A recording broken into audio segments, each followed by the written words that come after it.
এমন একটি দ্বীপ যেখানে প্রতি বর্গ মিটারে থাকতে পারে একটি বিষাক্ত সাপ, যেখানে মানুষের প্রবেশ আইনত নিষিদ্ধ। যেখানে থাকা সাপ পৃথিবীর সবচাইতে মারাত্মক প্রজাতির একটি। দ্বীপটি অবস্থিত ব্রাজিলের উপকূল থেকে মাত্র 35 কিলোমিটার দূরে।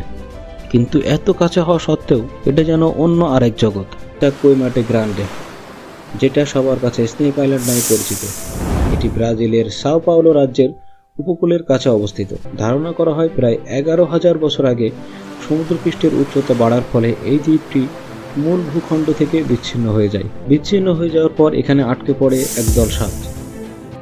নিরাপত্তা ঝুঁকি, অবৈধ পাচার রোধে ব্রাজিল সরকার সাধারণ মানুষের প্রবেশ সম্পূর্ণভাবে নিষিদ্ধ করেছে। এখানে শুধুমাত্র অনুমোদিত গবেষক এবং ব্রাজিলিয়ান নেভির সদস্যরা যেতে পারে।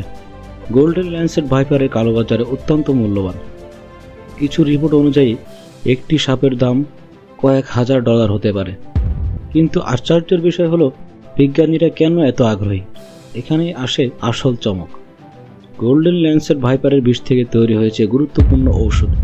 উচ্চ রক্তচাপ নিয়ন্ত্রণে কিছু ACE ইনহিবিটর ওষুধের গবেষণায় এই সাপের বিষের অবদান রয়েছে। অর্থাৎ যে সাপ এত ভয়ঙ্কর, তার বিষই মানব জীবনের জন্য জীবন রক্ষাকারী ওষুধের সম্ভাবনা তৈরি করেছে।